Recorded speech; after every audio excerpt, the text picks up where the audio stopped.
ನಮಸ್ತೆ ಪ್ರೀತಿಯ ವೀಕ್ಷಕರೇ, ವೆಲ್ಕಮ್ ಬ್ಯಾಕ್ ಟು ರಾಜಮಾರ್ಗ. ನಾನು ನಿಮ್ಮ ರಾಜ್. ಮಹಾಭಾರತದ 7ನೇ ಎಪಿಸೋಡ್ಗೆ ಸ್ವಾಗತ.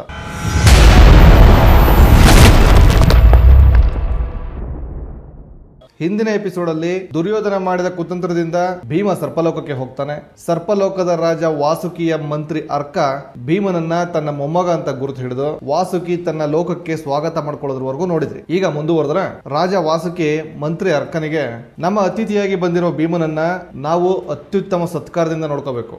ನಾಗಲೋಕದ ಪ್ರಖ್ಯಾತ ಮದ್ಯಪಾನವಾದ ರಸದ ರುಚಿಯನ್ನ ನಮ್ಮ ಅತಿಥಿ ಭೀಮನಿಗೆ ತೋರಿಸ್ಬೇಕು ಅಂತ ಹೇಳ್ತಾನೆ. ರಸ ಅಂದ್ರೆ ಸರ್ಪಲೋಕದ ಒಂದು ಮದ್ಯಪಾನ. ನಮ್ಗೆ ಆಲ್ಕೋಹಾಲ್ ಹೆಂಗೋ ಅವ್ರಿಗೆ ರಸ ಹಂಗೆ. ಅದನ್ನ ಕುಡಿದ್ರೆ ಈ ಸರ್ಪಗಳಿಗೆ ಅಮಲೇರಿಸುತ್ತೆ ಮತ್ತೆ ಶಕ್ತಿಯನ್ನ ಕೂಡ ಕೊಡುತ್ತೆ. ಅರ್ಕ ಭೀಮನನ್ನ ಅತಿಥಿ ಸತ್ಕಾರದ ಕೊಠಡಿಗೆ ಕರ್ಕೊಂಡು ಹೋಗಿ ಒಂದು ದೊಡ್ಡ ಕುಡಿಕೆಯಲ್ಲಿ ಭೀಮನಿಗೆ ಆ ರಸವನ್ನ ಕೊಡ್ತಾನೆ. ಅದರ ರುಚಿ ಭೀಮನಿಗೆ ತುಂಬಾ ಹಿಡಿಸುತ್ತೆ. ಮತ್ತೆ ಇನ್ನೊಂದು ಕುಡಿಕೆ ಈಸ್ಕೊಂಡು ಕುಡಿತಾನೆ. ಒಂದಾದ ಮೇಲೆ ಇನ್ನೊಂದು, ಇನ್ನೊಂದಾದ ಮೇಲೆ ಮತ್ತೊಂದು, ಹೀಗೆ ಒಟ್ಟು 8 ಸಲ 8 ಕುಡಿಕೆ ರಸವನ್ನ ಕುಡಿದು ಬಿಡ್ತಾನೆ. ಈಗ ಭೀಮನಿಗೆ ವಿಪರೀತ ನಿದ್ದೆ ಬಂದಂಗಾಗತ್ತೆ. ವಾಸುಕಿ ಭೀಮನಿಗೋಸ್ಕರ ಒಂದು ಅದ್ಭುತವಾದ ಕೊಠಡಿಯನ್ನ ರೆಡಿ ಮಾಡಿರ್ತಾನೆ. ಮಲ್ಕೊಂಡು ವಿಶ್ರಾಂತಿ ಮಾಡೋಕೆ ಒಳ್ಳೆ ವ್ಯವಸ್ಥೆ ಇರುತ್ತೆ. ಭೀಮ ಹೋಗಿ ಆ ಹಾಸಿಗೆ ಮೇಲೆ ಮಲ್ಕೊಂಡಿದ್ದೆ 8 ದಿನಗಳವರೆಗೆ ಸುದೀರ್ಘವಾದ ನಿದ್ದೆ ಮಾಡ್ತಾನೆ. ಈ ಕಡೆ ಹಸ್ತಿನಾಪುರದ ಅರಮನೆಯಲ್ಲಿ ಕುಂತಿ ಮತ್ತೆ ಪಾಂಡವ ಸಹೋದರರು ಭೀಮ ಇನ್ನೂ ಬಂದಿಲ್ವಲ್ಲ ಅಂತ ಎಲ್ಲ ಚಿಂತೆಗೀಡಾಗಿದ್ದಾರೆ. ಕುಂತಿ, ಯುಧಿಷ್ಠಿರ, ಅರ್ಜುನ, ನಕುಲ, ಸಹದೇವ ಎಲ್ಲರೂ ಬಂದು ಮತ್ತೆ ಆ ನದಿ ಹತ್ರ ಇದ್ದ ಅತಿಥಿ ಗೃಹದಲ್ಲಿ ಭೀಮನನ್ನ ಹುಡುಕಾಡ್ತಾರೆ. ಎಲ್ಲಿ ಎಷ್ಟು ಹುಡುಕಿದ್ರು ಭೀಮ ಸಿಕ್ತಿಲ್ಲ. ನನ್ನ ಮಗ ಇಲ್ಲೇ ಕಳೆದು ಹೋಗಿದ್ದಾನೆ, ಅವನು ಮತ್ತೆ ಇಲ್ಲಿ ವಾಪಸ್ ಬರ್ತಾನೆ ಅಂತ ಕುಂತಿ ಕಾಯ್ತಾ ಕೂತಿರ್ತಾಳೆ. ಕುಂತಿಗೆ ಒಂದು ಕಡೆ ಅನುಮಾನ, ನನ್ನ ಮಗ ಭೀಮನಿಗೆ ದುರ್ಯೋಧನ ಏನೋ ಮಾಡಿದ್ದಾನೆ ಅಂತ. ಆದ್ರೆ ಯಾವುದೇ ಸಾಕ್ಷಿಗಳಿಲ್ಲದೆ ಆ ರೀತಿ ಆರೋಪನೂ ಮಾಡೋಕ್ಕಾಗಲ್ಲ. ಹಾಗಾಗಿ ಕುಂತಿ ವಿದುರನ ಹತ್ರ ಹೋಗಿ, ನನಗನ್ಸುತ್ತೆ ನನ್ನ ಮಗ ಭೀಮನಿಗೆ ಏನೋ ಅನಾಹುತ ಆಗಿದೆ, ಅವನು ನನಗೆ ಅಥವಾ ಯುಧಿಷ್ಠರನಿಗೆ ಹೇಳದೆ ಎಲ್ಲೂ ಹೋಗೋದಿಲ್ಲ, ದುರ್ಯೋಧನ ಭೀಮನಿಗೆ ಏನೋ ಅಪಾಯ ಒದಗಿಸಿದ್ದಾನೆ ಅಂತ ನನ್ನ ಮನ್ಸು ಹೇಳ್ತಿದೆ ಅಂತ ತನ್ನ ಆತಂಕವನ್ನ ವ್ಯಕ್ತಪಡಿಸ್ತಾಳೆ. ಆಗ ವಿದುರ ಕುಂತಿಗೆ ಸಮಾಧಾನ ಮಾಡ್ತಾನೆ, ಚಿಂತೆ ಮಾಡ್ಬೇಡ ಕುಂತಿ, ಭೀಮನಿಗೆ ಏನೂ ಆಗಿರಲ್ಲ, ಏನೂ ಆಗೋದೂ ಇಲ್ಲ. ನಿನಗೆ ಗೊತ್ತು ಅವನು ಎಷ್ಟು ಶಕ್ತಿಶಾಲಿ ಅಂತ. ಅವನ ಹತ್ರ ಆಟ ಆಡೋ ದುಸ್ಸಾಹಸನ ದುರ್ಯೋಧನ ಮಾಡಿರೋದಿಲ್ಲ. ಅದು ಅಲ್ಲದೆ ಸ್ವತಃ ವ್ಯಾಸರಾಯರೇ ಹೇಳಿದ್ದಾರೆ, ಭೀಮ ದೀರ್ಘಾಯುಷಿ ಅಂತ. ಅವರ ಮಾತು ಯಾವತ್ತೂ ಸುಳ್ಳಾಗೋದಿಲ್ಲ. ನನಗೆ ನಂಬಿಕೆ ಇದೆ ಭೀಮ ಆದಷ್ಟು ಬೇಗ ಬರ್ತಾನೆ ಅಂತ.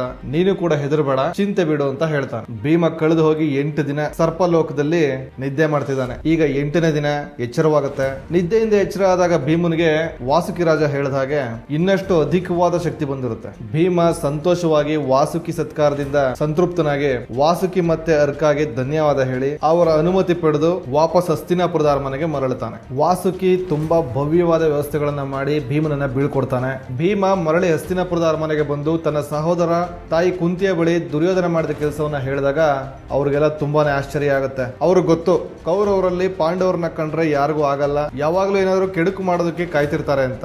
ಆದ್ರೆ ದುರ್ಯೋಧನ ಮತ್ತೆ ದುಶ್ಯಾಸನ ಈ ಹಂತಕ್ಕೆ ಇಳಿದು ಕೊಲೆ ಮಾಡೋ ಹಂತಕ್ಕೆ ಹೋಗ್ತಾರೆ ಅಂತ ಅವ್ರು ಭಾವಿಸಿರ್ಲಿಲ್ಲ. ಆದ್ರೂ ಯುಧಿಷ್ಠಿರ ತನ್ನೆಲ್ಲ ಸಹೋದರರಿಗೆ ಹೇಳ್ಕೊಡ್ತಾನೆ, ನಾವಿದ್ರ ಬಗ್ಗೆ ಯಾರ ಹತ್ರನೂ ಹೇಳೋದು ಬೇಡ, ದುರ್ಯೋಧನನ ಮೇಲೆ ಯಾರ ಬಳಿನೂ ದೂರು ಕೊಡೋದು ಬೇಡ, ಆದಷ್ಟು ಜಾಗೃತೆಯಿಂದ ಇರಬೇಕು. ಯಾಕಂದ್ರೆ ಮತ್ತೆ ದುರ್ಯೋಧನ ಇಂಥ ಕೆಲಸಗಳಿಗೆ ಕೈ ಹಾಕ್ತಾನೆ ಅಂತ ತಮ್ಮಲ್ಲೇ ಮಾತಾಡ್ಕೊಂಡು ಏನೂ ಆಗದೇನೆ ಇರೋ ರೀತಿ ಹಸ್ತಿನಾಪುರದಲ್ಲಿ ಮುಂದುವರಿತಾರೆ. ಭೀಮ ವಾಪಸ್ ಹಸ್ತಿನಾಪುರದ ಅರಮನೆಗೆ ಬಂದಿದ್ದನ್ನ ನೋಡಿ ದುರ್ಯೋಧನ ಮತ್ತೆ ದುಶ್ಯಾಸನಿಗೂ ಶಾಕ್ ಆಗಿರುತ್ತೆ. ಆದ್ರೆ ಅವರು ಕೂಡ ಎಲ್ಲೂ ಮಾತಾಡದೆ ಮೌನವಾಗಿರ್ತಾರೆ.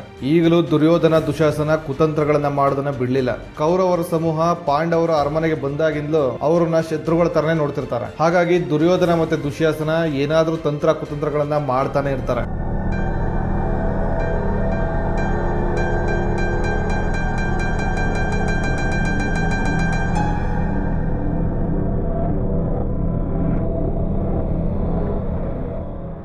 ಭೀಷ್ಮ ಕೃಪಾಚಾರ್ಯರನ್ನ ಈ ಕುರುವಂಶದ ರಾಜಕುಮಾರರಿಗೆ ಗುರು ಆಗಿ ಆಯ್ಕೆ ಮಾಡ್ತಾರೆ. ಬ್ರಾಹ್ಮಣರಾದ ಕೃಪಾಚಾರ್ಯ ರಾಜಕುಮಾರರಿಗೆ ಯುದ್ಧ ಶಸ್ತ್ರಾಭ್ಯಾಸಗಳನ್ನ ಕಲಿಸೋದು ಅವರ ಕೆಲಸ. ಕೃಪಾಚಾರ್ಯರು ತರಗತಿಗಳನ್ನ ಶುರು ಮಾಡಿದಾಗ ಪಾಂಡವರು ಆ ಯುದ್ಧ ಕೌಶಲ್ಯಗಳನ್ನ ತುಂಬಾ ವೇಗವಾಗಿ ಕಲಿತಾ ಇರ್ತಾರೆ. ಆದ್ರೆ ಭೀಷ್ಮನ ಪ್ರಕಾರ ಆಗಿನ ಕಾಲಕ್ಕೆ ಆಧುನಿಕ ಶಸ್ತ್ರಾಸ್ತ್ರಗಳನ್ನ ನಿರಾಯಾಸವಾಗಿ ಬಳಸುವಂತ ಕೌಶಲ್ಯವನ್ನ ಕಲಿಸೋದಕ್ಕೆ ಇನ್ನೂ ಅತ್ಯುತ್ತಮ ಶಿಕ್ಷಕರು ಬೇಕು ಅಂತ ಅನಿಸ್ತಿರುತ್ತೆ. ಹಾಗಾಗಿ ಅದಕ್ಕೆ ತಕ್ಕ ಇನ್ನೊಬ್ಬ ಗುರುಗಳನ್ನ ಹುಡುಕ್ತಿರ್ತಾನೆ. ಭೀಷ್ಮನೇ ಈ ರಾಜಕುಮಾರರಿಗೆ ಖುದ್ದಾಗಿ ವಿದ್ಯಾಭ್ಯಾಸನ ಕೊಡಬಹುದು. ಯಾಕಂದ್ರೆ ಭೀಷ್ಮನಿಗೆ ಗೊತ್ತಿಲ್ಲದಿರೋ ವಿದ್ಯೆ ಯಾವುದೂ ಇಲ್ಲ. ಆದ್ರೆ ಇಲ್ಲಿ ಹಸ್ತಿನಾಪುರದ ಸಿಂಹಾಸನಕ್ಕೆ ಪಾಂಡುನೂ ಇಲ್ಲ, ಧೃತರಾಷ್ಟ್ರ ಇದ್ರು ಪಾಪ ಕುರುಡ.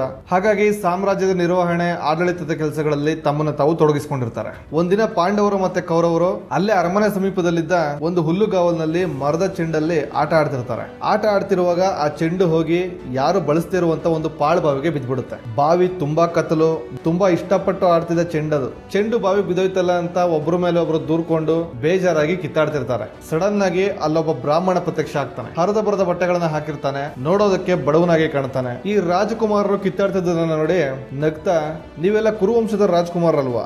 ರಾಜಕುಮಾರರಾಗಿ ಬಾವಿಗೆ ಬಿದ್ದ ಒಂದು ಚೆಂಡನ್ನ ಎತ್ಕೊಳಕ್ಕಾಗ್ಲಿಲ್ವಾ? ನೀವು ಮನ್ಸು ಮಾಡಿದ್ರೆ ನಿಮ್ಮ ಹತ್ರ ಇರೋ ಶಸ್ತ್ರಗಳನ್ನೇ ಬಳಸ್ಕೊಂಡು ಆ ಚೆಂಡನ್ನ ಎತ್ಕೊಳ್ಬಹುದಾಗಿತ್ತು. ನಿಮ್ಮ ಗುರು ಶಸ್ತ್ರಗಳನ್ನ ಬಳಸೋದನ್ನ ಹೇಳ್ಕೊಟ್ಟಿಲ್ವಾ ಅಂತ ಕೇಳ್ತಾನೆ. ಆಗ ಕೌರವರಲ್ಲಿ ಒಬ್ಬ, ಸ್ವಾಮಿ ನಿಮ್ಗೆ ಬಾವಿ ಎಷ್ಟು ಆಳ ಇದೆ ಅಂತ ಗೊತ್ತಾ?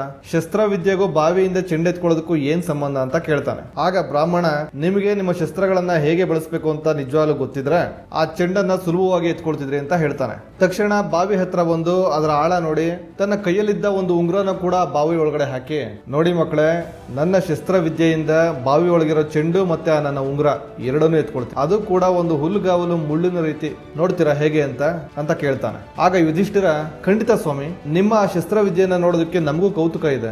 ನೀವು ಆ ಚೆಂಡನ್ನ ಎತ್ಕೊಟ್ರೆ ನೀವೇನ್ ಕೇಳ್ತಿರೋದನ್ನ ನಾವು ಕೊಡ್ತೀವಿ ಅಂತ ಹೇಳ್ತಾನೆ. ಆಗ ಬ್ರಾಹ್ಮಣ, ನನಗೆ ಬೇಕಾಗಿರೋದು ಇಷ್ಟೇ, ಒಂದು ಒಳ್ಳೆ ಊಟ ಅಂತಾನೆ. ಆಗ ಯುಧಿಷ್ಠಿರ, ನೀವು ಹೇಳಿದ್ದನ್ನ ಮಾಡಿದ್ರೆ ಬರೀ ಊಟ ಏನ್ ಸ್ವಾಮಿ, ನಮ್ಮ ಅರಮನೆಯಲ್ಲಿ ನಿಮ್ಮ ಇಡೀ ಜೀವನಕ್ಕೆ ಜೀವನೋಪಾಯವನ್ನೇ ಕೊಡ್ತೀವಿ ಅಂತ ಹೇಳ್ತಾನೆ. ಆ ಬ್ರಾಹ್ಮಣ ನೋಡಿ ಒಂದು ಸಲ ಮುಗುಳು ನಗ್ತಾ, ಒಂದು ಶಾರ್ಪ್ ಆದ ಹುಲ್ ಬರುತ್ತೆ ನೋಡಿ, ಅದರ ಎಡ್ಜು ಬ್ಲೇಡ್ ತರ ಇರುತ್ತೆ, ಮಿಸ್ ಆಗಿ ಹೇಳಿದ್ರೆ ಕುಯ್ಕೊಳ್ಳುತ್ತೆ. ಅದ್ರದ್ದೊಂದು ಹುಲ್ಕಡ್ಡಿನ ತಗೊಂಡು ಚಾಕುನಲ್ಲಿ ಮುಂದೆ ಶಾರ್ಪ್ ಮಾಡಿ ನೀರಿನ ಮೇಲೆ ತೇಲ್ತಿತ್ತಲ್ಲ ಆ ವುಡನ್ ಬಾಲ್, ಅದಕ್ಕೆ ಸ್ಟ್ರೈಟ್ ಅವೇ ಬಿಡ್ತಾನೆ. ಆ ಕಡ್ಡಿ ಹೋಗಿ ಬಾಲ್ಗೆ ಚುಚ್ಕೊಳ್ಳುತ್ತೆ. ಆಗ ಗುರಿ ಇಟ್ಟು ಇನ್ನೊಂದು ಕಡ್ಡಿನ ಎಸಿತಾನೆ. ಅದು ಸೀದಾ ಹೋಗಿ ಮೊದಲು ಕುತ್ಕೊಂಡಿತ್ತಲ್ಲ ಕಡ್ಡಿ, ಅದರ ಹಿಂಭಾಗಕ್ಕೆ ಚುಚ್ಕೊಳ್ಳುತ್ತೆ. ಹೀಗೆ ಒಂದ್ ಕಡ್ಡಿಗೆ ಇನ್ನೊಂದ್ ಕಡ್ಡಿ, ಇನ್ನೊಂದ್ ಕಡ್ಡಿಗೆ ಮತ್ತೊಂದ್ ಕಡ್ಡಿ, ತೀಕ್ಷ್ಣವಾಗಿ ಗುರಿ ಇಟ್ಟು ಒಂದ್ರ ಹಿಂದೆ ಒಂದನ್ನ ಕಚ್ಚಿಸಿ ಅದರ ಉದ್ದ ಕೈಗೆ ಸಿಗೋವರೆಗೂ ಕಚ್ಚಿಸಿ ನಂತರ ಬಾಲನ್ನ ಎಳ್ಕೊಳ್ತಾನೆ. ಇಮ್ಯಾಜಿನ್ ಮಾಡ್ಕೊಳ್ಳಿ, ಒಂದು ಲೈಟ್ ವೈಟ್ ಹುಲ್ಲಿನ ಕಡ್ಡಿ, ಅದರ ಹಿಂದೆ ಇನ್ನೊಂದು ಕಡ್ಡಿನ ಚುಚ್ಬೇಕಂದ್ರೆ ಗುರಿ ಎಷ್ಟು ತೀಕ್ಷ್ಣವಾಗಿರ್ಬೇಕು. ಇವರ ಈ ಕೌಶಲ್ಯವನ್ನ ನೋಡಿ ಮಕ್ಕಳೆಲ್ಲ ಚಪ್ಪಾಳೆ ಹೊಡೆದು ಖುಷಿಯಿಂದ ಬಾಲ್ ಸಿಕ್ತು ಅಂತ ಕಿರ್ಚಾಡ್ತಾರೆ. ಆಗ ಬ್ರಾಹ್ಮಣ, ಸ್ವಲ್ಪ ತಡಿರಿ, ನಾನು ಇನ್ನೂ ನನ್ನ ಉಂಗ್ರಾನ ಎತ್ಕೊಳ್ಬೇಕು ಅಂತ ಹೇಳಿ ಅರ್ಜುನನ್ ಕಡೆ ತಿರುಗಿ, ನಿನ್ನ ಬಿಲ್ಲು ಬಾಣ ಕೊಡು ಅಂತ ಕೇಳ್ತಾನೆ. ಅರ್ಜುನ ತನ್ನ ಬಿಲ್ಲು ಬಾಣವನ್ನ ಕೊಡ್ತಾನೆ. ಆ ಬ್ರಾಹ್ಮಣ ಬಿಲ್ಲು ಹಿಡಿದಿದ್ದೆ ಬಾವಿ ಒಳಗಡೆ ಗುರಿ ಇಟ್ಟು ಮಂತ್ರಗಳನ್ನ ಪಠಿಸಿ ಬಾಣ ಬಿಡ್ತಾನೆ. ಆ ಬಾಣ ಸ್ಟ್ರೈಟ್ ಆಗಿ ಬಾವಿ ಒಳಗಡೆ ಹೋಗಿ ಆ ಉಂಗ್ರವನ್ನ ಎತ್ಕೊಂಡು ನಿಧಾನವಾಗಿ ಆಚೆ ಬರುತ್ತೆ. ರಾಜಕುಮಾರರಿಗೆ ಇದನ್ನ ನೋಡಿ ಮಹದಾಶ್ಚರ್ಯವಾಗುತ್ತೆ. ಯುಧಿಷ್ಠಿರ ಆಶ್ಚರ್ಯದಿಂದ ಕೇಳ್ತಾನೆ, ಸ್ವಾಮಿ ನೀವ್ ಯಾರು ನೀವು ಸಾಮಾನ್ಯ ಬ್ರಾಹ್ಮಣರಲ್ಲ, ದಯವಿಟ್ಟು ಹೇಳಿ ಯಾರು ನೀವು ಅಂತ. ಬ್ರಾಹ್ಮಣ ಮುಗುಳು ನಗ್ತಾ ಹೇಳ್ತಾನೆ, ನನ್ನ ಹೆಸರು ದ್ರೋಣ, ನಾನು ಭಾರದ್ವಾಜ ಋಷಿಗಳ ಮಗ. ಇಲ್ಲಿ ನಡೆದದನ್ನ ಹೋಗಿ ನಿಮ್ಮ ತಾತ ಭೀಷ್ಮರಿಗೆ ಹೇಳು, ಅವ್ರಿಗೆ ನನ್ನ ಬಗ್ಗೆ ಗೊತ್ತು ಅಂತ ಹೇಳ್ತಾರೆ.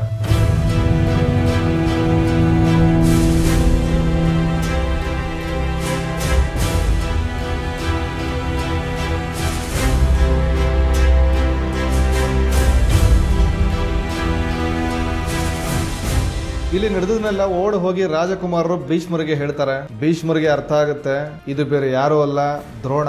ನಾನು ಹುಡುಕ್ತಿದ್ದ ಗುರು ನನಗೆ ಸಿಕ್ಕಿದ್ರು ಅಂತ ಮನ್ಸಲ್ಲೇ ಅಂದ್ಕೊಳ್ತಾನೆ. ಯಾಕಂದ್ರೆ ದ್ರೋಣರ ಖ್ಯಾತಿಯ ಬಗ್ಗೆ ಭೀಷ್ಮ ತನ್ನ ಗೂಢಾಚಾರರಿಂದ ಮೊದಲೇ ಕೇಳ್ಪಟ್ಟಿರ್ತಾನೆ. ಅದು ಅಲ್ಲದೆ ಭೀಷ್ಮ ಮತ್ತೆ ದ್ರೋಣ ಇಬ್ಬರ ಗುರು ಕೂಡ ಒಬ್ರೆ, ಪರಶುರಾಮರು. ಪರಶುರಾಮರ ಗರಡಿಲಿ ಬೆಳೆದ ದ್ರೋಣ ಶಸ್ತ್ರಾಸ್ತ್ರ ವಿದ್ಯೆಗಳಲ್ಲಿ ಅಸಾಧಾರಣ ನೈಪುಣ್ಯತೆಯನ್ನು ಹೊಂದಿರ್ತಾರೆ. ಭೀಷ್ಮ ತಕ್ಷಣ ಆ ಹುಲ್ಗಾವಲಿನ ಹತ್ರ ಬಂದು ದ್ರೋಣರನ್ನ ಆದರದಿಂದ ಸ್ವಾಗತ ಮಾಡ್ತಾರೆ. ಭೀಷ್ಮ, ದ್ರೋಣ, ಈ ಸಮಯದಲ್ಲಿ ನಮ್ಮ ರಾಜಕುಮಾರರಿಗೆ ನಿಮ್ಮಂತ ಗುರುಗಳನ್ನೇ ಹುಡುಕ್ತಿದ್ದೆ. ಹಸ್ತಿನಾಪುರದ ಈ ರಾಜಕುಮಾರರಿಗೆ ಶಸ್ತ್ರಾಭ್ಯಾಸಗಳನ್ನ ಕಲಿಸಲು ನಿಮ್ಮನ್ನ ಗುರುಗಳಾಗಿ ನೇಮಿಸೋಣ ಅನ್ಕೊಂಡಿದ್ದೀನಿ. ಹೇಳಿ, ನಿಮ್ಮ ಈ ಸೇವೆಗೆ ನಮ್ಮಿಂದ ನೀವು ಏನೇ ಅಪೇಕ್ಷೆ ಮಾಡಿದ್ರು ಕೊಡೋದಕ್ಕೆ ನಾನು ಸಿದ್ಧ ಅಂತ ಹೇಳ್ತಾರೆ. ದ್ರೋಣಾಚಾರ್ಯರು ಹಸ್ತಿನಾಪುರಕ್ಕೆ ಬಂದಿದ್ದ ಕೆಲಸವನ್ನ ಹುಡುಕೊಂಡು. ದ್ರೋಣಾಚಾರ್ಯ ಬ್ರಾಹ್ಮಣರು, ತುಂಬಾ ಬಡವರು. ಈ ಶಸ್ತ್ರ ವಿದ್ಯೆಗಳಲ್ಲಿ ಎಷ್ಟೇ ನೈಪುಣ್ಯತೆನ ಹೊಂದಿದ್ರು ಅವ್ರಿಗೆ ಶಿಕ್ಷಕನಾಗೋ ಕೆಲಸ ಸಿಕ್ಕಿರ್ಲಿಲ್ಲ. ಆರ್ಥಿಕವಾಗಿ ದ್ರೋಣಾಚಾರ್ಯರು ತುಂಬಾ ಬಡವರು. ಹಾಗಾಗಿ ತಮ್ಮ ಜೀವನವನ್ನ ಸಾಗಿಸೋದಕ್ಕೆ ಈಗ ಒಂದು ಕೆಲಸದ ಅವಶ್ಯಕತೆ ಇತ್ತು. ಜೊತೆಗೆ ತಮಗಿರುವ ಅರ್ಹತೆಗೆ ತಕ್ಕದಾದ ಕೆಲಸ ಬೇಕಿತ್ತು. ಈ ಅನಿವಾರ್ಯತೆ ಜೊತೆಗೆ ಇನ್ನೊಂದು ಕಾರಣ ಕೂಡ ಇತ್ತು. ಅದನ್ನ ಮುಂದೆ ಹೋಗ್ತಾ ತಿಳ್ಕೊಳ್ಳೋಣ. ವೀಕ್ಷಕರೇ, ಒಬ್ರು ಕಮೆಂಟ್ ಹಾಕಿದ್ರೆ